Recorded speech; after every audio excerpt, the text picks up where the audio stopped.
Oke guys, welcome back to Daily Charting with Toshi, di mana kita akan daily chart your favorite cryptocurrencies. Oke, dalam 24 jam terakhir, cryptocurrency market kembali meningkat sebesar 2,64% dengan total market cap mencapai di 1,31 triliun US dollars.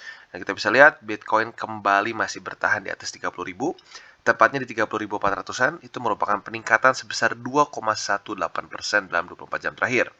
Ethereum kembali reclaim di area 2.000 dolar dengan peningkatan sebesar 2,72%. Lalu untuk BNB ya, BNB meningkat nyaris 4% dengan berhasil menembus 300 dolar ya. XRP naik 4%-an, Cardano naik 13% ya. Solana naik 12%. Lalu untuk Dogecoin dia naik 2,47. Doge kembali masuk ke top 10 ya, luar biasa. Dan selanjutnya Polkadot naik sebesar 2,46 dan seterusnya. Jadi overall kita bisa lihat cenderung naik dan beberapa altcoins naiknya pun gak main-main ya. Untuk Bitcoin kita bisa lihat lagi-lagi daily close-nya bagus ya, di mana dia kembali membuat atau lebih tepatnya mungkin mulai memecahkan struktur ya. Sebelumnya kita bisa lihat bahwa dia terus-terusan membuat lower low, lower high, lower low, lower high, lower low, lower high, lower low, dan sekarang kita bisa lihat dia membuat satu higher high, di mana close daily dia di atas dari sini ya, di atas dari 31.000 lebih 3 dolar. Kemarin tepatnya dia close di 31.295 dolar. Ya, tentunya itu adalah pertanda yang baik. Dan sekarang kita bisa lihat Bitcoin sedang mulai koreksi lagi turun ke bawah. Ya, jadi tentu saja PR-nya masih sama ya. Walaupun sehari sudah berhasil dia menahan harga 30.000, nggak berarti besoknya pasti aman. Ya, jadi dia butuh beberapa hari menunjukkan bahwa momentum dia cukup kuat. Ya, dan lagi-lagi itu bisa menjadi satu kesempatan bagi kita yang kemarin lupa atau ragu-ragu untuk buy limit di daerah 30.000 bisa pertimbangkan. Ya, tapi gue ingatkan masuknya ini masih lebih ke ini ya cukup agresif, walaupun nggak separah kemarin agresifnya ya, karena kita bisa lihat dengan satu price action baru seperti ini menunjukkan bahwa momentum Bitcoin lebih baik ya. Jadi kurang lebih seperti itu ya. Dan untuk Bitcoin kita bisa lihat tentunya ya PR-nya setelah dia berhasil, andaikan nih ya 30.000 tetap dia hold, bertahan, misalkan sideways sebentar, mantul. Nah, tentunya kita tahu yang menjadi resisten selanjutnya adalah MA20 di daily yang sekarang ada di angka 34.500-an ya. Apabila dia bisa tembus juga di situ, that's really good ya. So untuk Bitcoin kurang lebih seperti itu ya. Dan lagi-lagi kalau kita lihat untuk indeks dolar, kondisinya basically masih sama ya. Jadi bisa dibilang harga Bitcoin kemarin atau ya kemarin lah ya, kemarin dia menemukan satu momentum dari demand-nya sendiri. Karena untuk US dollar ini kita bisa lihat belum ada pelemahan yang signifikan. Dan baik lagi, ini menjadi satu satu hal yang kita tunggu dengan antisipasi tentunya ya, apabila DXY ya, DXY bisa lanjut lagi naik atau tidak. Semoga saja tentunya tidak ya, karena lagi-lagi seperti yang gue bilang, korelasi DXY dengan Bitcoin, dan sebenarnya bukan cuma Bitcoin ya, tapi risk on asset itu adalah negatif ya, dimana saat US dollar currency indexnya meningkat, biasanya risk on asset akan menurun. Ya, seperti kita kasih lihat contoh sebelum-sebelumnya, tapi nggak apa, kita kasih lihat sekali lagi ya. Contoh itu di 2000, ini contoh di 2020 ya, kita ingat di Maret itu COVID crash. Yang terjadi ternyata apa? Indeks dolar meningkat ya. Dan kita tahu apa yang terjadi juga dengan Bitcoin pada Maret, dia kena COVID crash yang lumayan ekstrim sebenarnya. Dia penurunan dalam sehari itu sekitar nyaris 40% seingat gue ya. Kita cek. Yes, 40% lah kalau kita bulutin ya. Nah, uniknya korelasinya apa? Kita ubah lagi ke DXY. Setelah itu dia melemah ya. Indeks dolar melemah ya. Dan setelah dia melemah, apa yang terjadi? BTC menguat lagi. Ya, so artinya apa? Sekali lagi apabila di XY ini dia mulai melemah dan mulai tembus daerah 104, 103 dan 102, itu bisa menjadi salah satu pertanda untuk bull run kembali beraksi ya. Tapi kalau indeks dolar terus meningkat ya sampai 108 sampai 111-an, ya siap-siap. Menurut gua Bitcoin akan menuju ke 21.000 ya. Dan seperti yang kita tahu sekarang The Fed masih ada rencana beberapa kali untuk meningkatkan interest rate.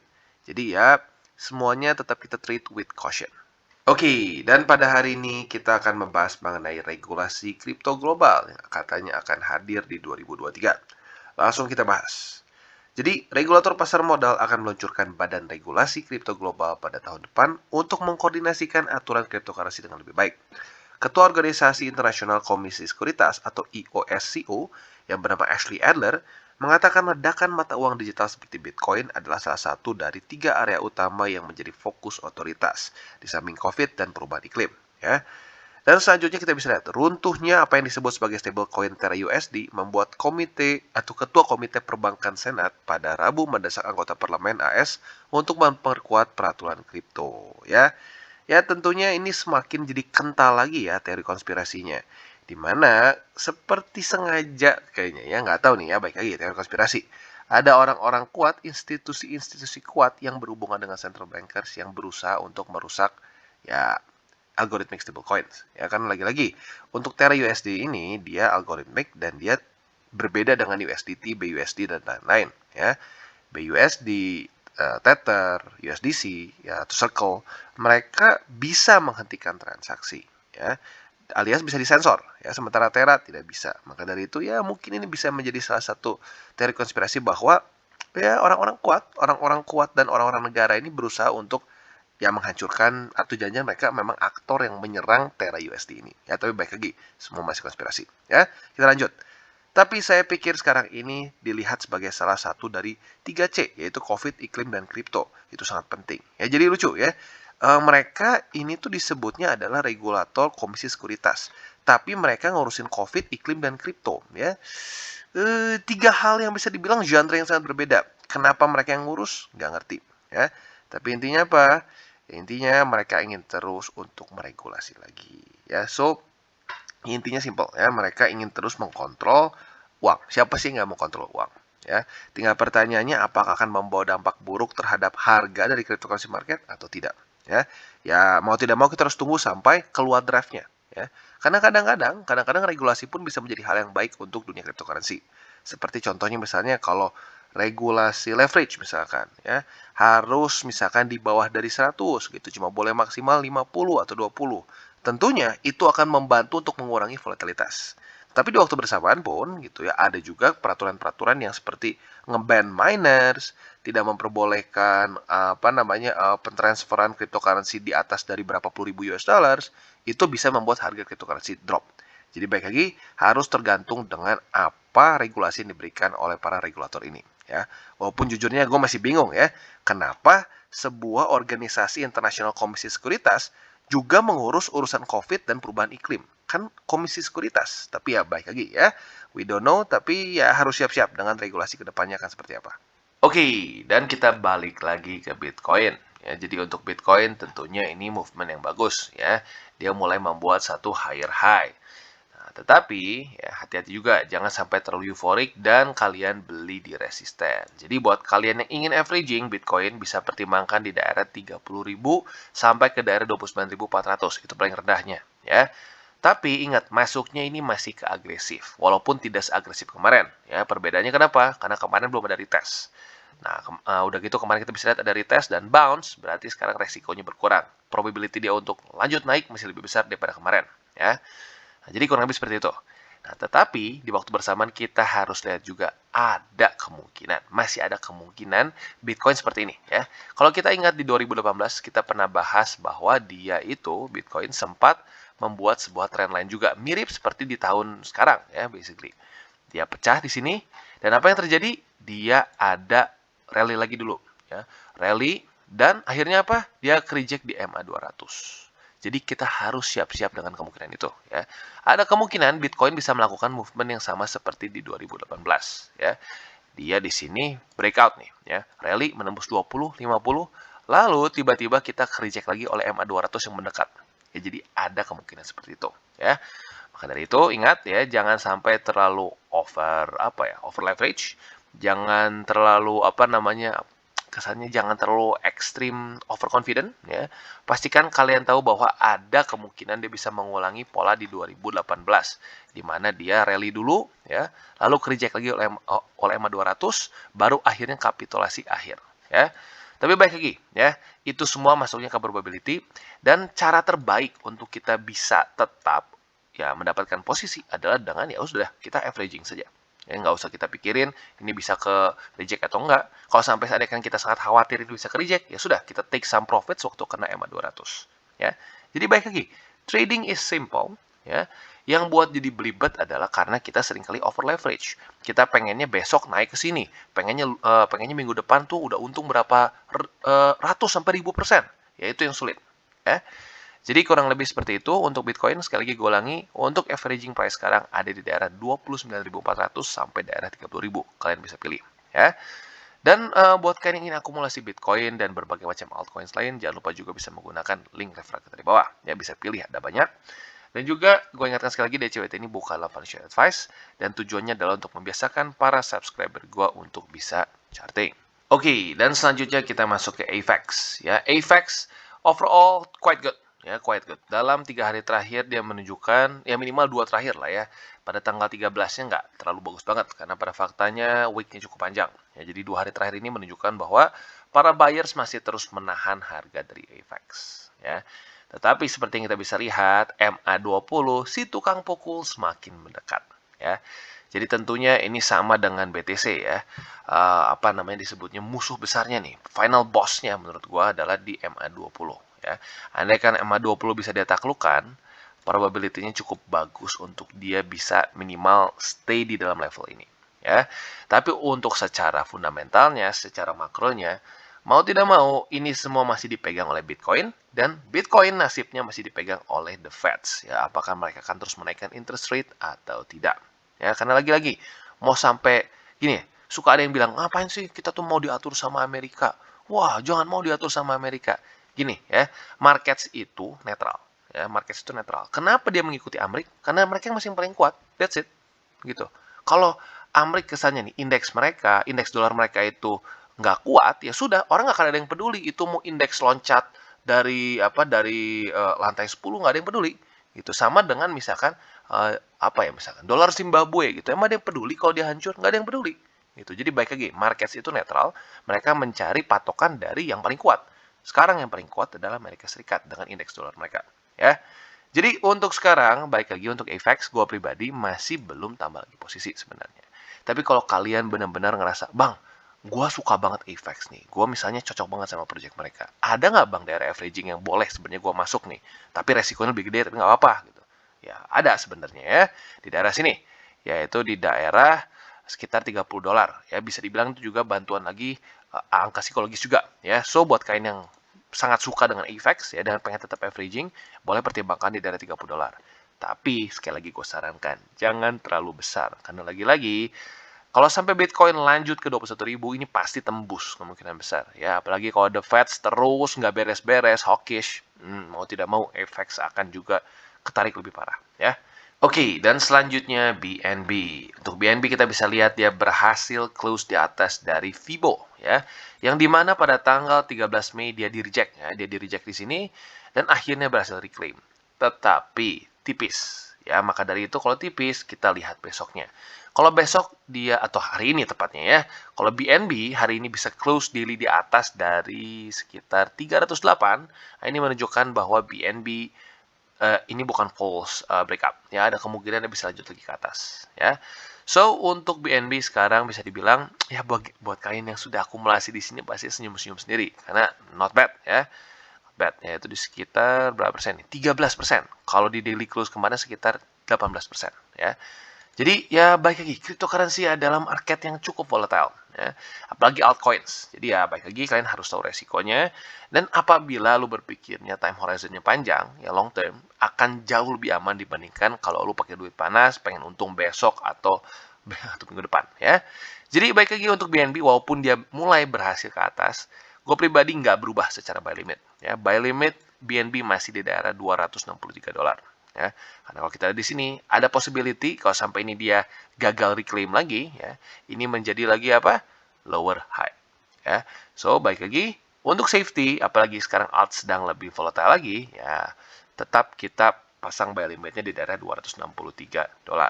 Oke, dan selanjutnya Solana. Untuk Solana kasusnya cukup berbeda dibandingkan dengan BNB ya.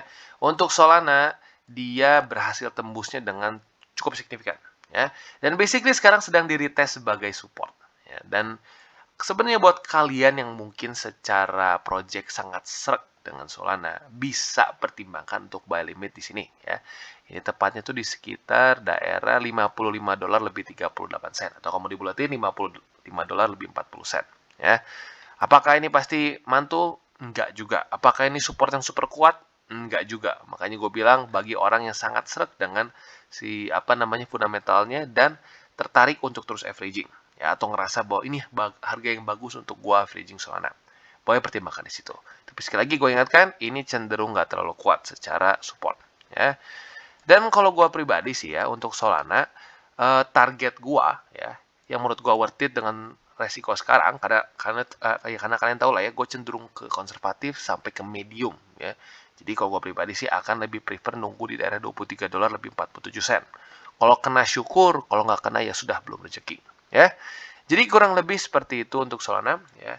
Walaupun hari ini ada rally, tetapi ingat secara strukturnya masih cenderung lower low, lower high, lower low, lower high, lower low, dan ada possibility ini kembali menjadi lower high.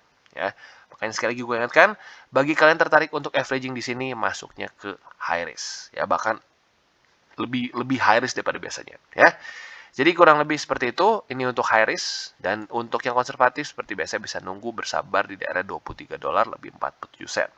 Bang, ada yang medium nggak? Ada sih ya. Di sini sebenarnya kalau kalian mau ya. Ini struktur yang baru tentunya ya, yaitu di daerah $43 lebih 87 sen. Tapi masuknya mediumnya cenderung masih mendekati high risk ya, karena lagi-lagi kenapa? Masih kemungkinan polanya lower low dan lower high. Oke, dan selanjutnya Ethereum. Untuk Ethereum kita bisa lihat dia masih cukup jauh dari resisten struktur, MA20 juga masih cukup jauh, jadi bisa dibilang cenderung naik, tapi ada kemungkinan dia ini masih menjadi lower high dan akan turun lagi ya. Jadi kita bisa lihat nih, basically sejak kapan? Udah cukup lama ya. Sejak dia mungkin berhasil jebol struktur di sini ya. Ethereum lanjut membuat lower low, lower high, lower low, lower high, lower low, lower high, dan bisa dibilang dia cukup rapih ya membuat strukturnya. Masih terus lower low dan lower high. Maka dari itu, mau tidak mau, ya walaupun ini rally, dan rally-nya not bad sebenarnya kalau kita hitung ya. Ini sekitar, kalau di daily close 10%, kalau di sekarang sekitar 6%. Tapi secara struktur masih sangat jelas dia bearish. Ya, maka dari itu kalau gue pribadi, akan lebih baik kita pertimbangkan di daerah $1.780 saja. Ya. Kalau nggak kena gimana bang? Ya belum rezeki. Karena kalau udah memang rezeki ya kena, kayak gue kemarin di sini ya. Kena week doang, ya udah gitu. Ya makanya kadang-kadang gini, mindset kita untuk trading, pasang buy limit di tempat yang kita nyaman sesuai dengan profile risk kita ya. Kalau kena itu rezeki dari Tuhan, kalau nggak kena ya belum rezeki ya. Trading dengan seperti itu jauh lebih tenang dibandingin waduh nggak kena nih, gue paksa beli taunya turun seperti ini, ya sudah sedih sendiri ya. Jadi kurang lebih seperti itu untuk Ethereum. Oke, dan selanjutnya Matic ya. Untuk Matic kita bisa lihat bahwa kemarin dia berhasil reclaim daerah 68 sen ya. Pada tanggal 14 Mei-nya kita bilang terlalu tipis seperti biasa. Kalau terlalu tipis, lihat besoknya. Dan besoknya kita bisa lihat bahwa dia berhasil dengan cukup oke momentumnya, dan daily close di atas dari 68 sen, tepatnya dia close di 74 sen ya. Jadi cukup signifikan di atas ya. Nah, tetapi seperti biasa, andaikan satu aset berhasil daily close di atas dari satu resisten, tentunya pertanyaan selanjutnya adalah apakah dia akan cukup kuat untuk bisa ya retest gitu ya. Karena arguably retest ini lebih penting daripada breakoutnya ya. Otomatis kita bisa lihat apabila Matic bisa bertahan di atas dari 68 sen, ini tentunya pertanda baik ya. Tetapi walaupun seperti itu ya, andaikan dia bisa bertahan di sini dan bisa lanjut lagi ke atas, ingat dia masih membuat lower high. So, jangan FOMO ya, jangan all in ya. Andaikan kalian tertarik untuk averaging Matic, bisa saja kalian pertimbangkan di 68 sen. Tapi gue sarankan jangan terlalu besar. Lagi-lagi, resiko altcoins masih cenderung lebih besar dibandingkan dengan Bitcoin dan Ethereum. Oke, dan selanjutnya kita masuk ke Cardano. Untuk Cardano, kita bisa lihat bahwa rally-nya not bad ya. Dan buat kalian yang pasang buy limit di daerah 44 sen, tentunya ya lumayan happy ya, karena sekarang posisinya sedang profit sebesar 31% ya. Not bad, hanya dalam berapa hari nih? 1, 2, 3, 4 hari saja. Ya ini dia dunia cryptocurrency ya. 4 hari bisa untung puluhan persen, tiba-tiba seminggu kemudian sudah minus ya something persen, 50, 30 dan seterusnya. Tentu saja ini terjadi karena volatilitas. Ya, sayangnya volatile nggak bisa cuma ke atas doang, volatile bisa ke bawah juga. Ya. Dan kalau ngomongin downside potential, kita harus ingat juga bahwa secara struktur, Cardano masih nggak bagus. Ya, masih lower low, lower high, lower low, dan lower high. Dan yang lebih menyeramkannya lagi adalah MA20, si tukang pukul sudah semakin dekat. Terakhir kali di sini kita bisa lihat dia dipukul dengan luar biasa besar, ya, dengan kencang kesannya, ya. Kepukul di sini dan langsung trap, kapitulasi. Ya, ini seperti kepukul Mike Tyson, ya. Nah, pertanyaannya sekarang, apakah ini masih menjadi Mike Tyson atau tidak? Ya, kalau sampai masih, siap-siap, bisa saja dia retest lagi darah 44 sen. Maka dari itu, ya, gue tidak sarankan untuk beli dalam posisi sekarang. Karena lagi-lagi lu beli di sini nggak ada support. Ya, ingat, beli di support dan jangan sampai beli di resisten. Ya, jadi jangan sampai konyol kalian beli saat waktu kena MA20. Ya. Untuk sekarang, buy limit Cardano masih gue taruh di 44 sen. Ya, jadi gue ulangi lagi, untuk Cardano, bagi yang masih tertarik untuk averaging, bisa pertimbangkan di daerah 44 sen. Oke guys, jadi itu adalah akhir dari segmen DCWT kita pada hari ini. Dan jangan lupa, bagi kalian yang merasakan manfaat dari segmen ini, jangan lupa untuk share ke teman-teman kalian. Dan apabila lu pengen mensupport channel kita, ya TCI, jangan lupa untuk menggunakan link referral kita di bawah. Nggak wajib, ya, tetapi apabila lu menggunakan link referral kita di bawah, ada macam-macam, ya, dari Bybit, Huobi, Maxi, toko kripto, dan banyak lagi, ya. Ya, walaupun nggak wajib, tapi kalau menggunakan link referral kita, lu secara langsung membantu perkembangan dari TCI. Dan satu lagi, jangan lupa juga untuk join Telegram group kita, di mana kita bisa ngobrol-ngobrol santai mengenai dunia cryptocurrency secara dua arah. So, jangan lupa untuk like, subscribe, klik the bell icon, and see you on the next video.